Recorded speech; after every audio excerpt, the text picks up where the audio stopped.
கருப்புக்கு சாமி வரலன்னு சொன்னதும் எல்லாரும் கொஞ்சம் பதட்டப்படுறாங்க. சரி சேதுவும் தமிழ் தான் பூக்குழி தாண்டிட்டாங்கல்ல, அவங்க கிட்ட அருள் வாக்கு கேட்போன்ட்டு முடிவு பண்ணி சேதுட்டையும் தமிழ்கிட்டையும் அருள் வாக்கு வாங்குறாங்க. அடுத்து தாமரையை பார்த்து, அம்மா நீ தான் பூக்குழி இறங்கணுன்ட்டு சொல்கிறாங்க. தாமரை ரொம்ப பயப்படுறா. அவங்க அம்மா தான் சும்மா இப்படி இறங்குனா அப்படி வந்துடலாம் போன்ட்டு சொல்கிறாங்க. ஒரு வழியாக தங்கி தங்கி வாழை மட்டையை ஒட்டிக்கிட்டு பூக்குழி இறங்குறா. அதுவரை சும்மா இருந்த ராஜாங்கத்துக்கு சாமி வந்துடுது. பூக்குழியில் 2 3 ஸ்டெப் தான் நடந்திருப்பா இந்த பொண்ணு.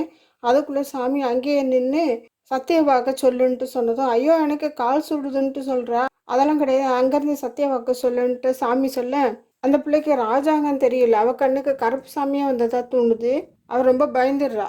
அதனால சேது மாமா என்னை கெடுக்கல, நான் தான் போய் சொன்னேன் அப்படின்ட்டு உண்மையை சொல்லிடுறா.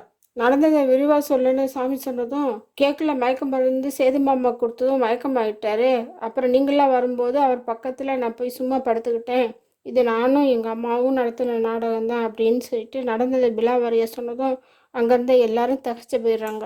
அது மட்டும் இல்லாமல் காலில் வாழை மாட்டை கட்டி பூக்குழியில் இறங்குறதும் மக்களுக்கு தெரிஞ்சிருது. எல்லாரும் தாமரையும் சாவித்திரியும் திட்டுறாங்க. மாதர் சங்கத்துக்கு இதுங்களோட தில்லாலங்கடி வேலை தெரிஞ்சதும் இதுங்களுக்கு சப்போர்ட் பண்ணதுக்காக வருத்தப்படுறாங்க. அப்புறம் சாமி மலையேறிடுது. இப்போ சாவித்திரி என் மகளை மிரட்டி நீங்கள் இப்படி சொல்ல வச்சுருக்கீங்க, சேது என் மகளை கெடுத்தது உண்மைதான், நான் மகளிர் சங்கத்தை கூட்டிகிட்டு வந்திருக்கேன், அவங்க எனக்காக போராடுவாங்கன்ட்டு சொல்கிறாங்க.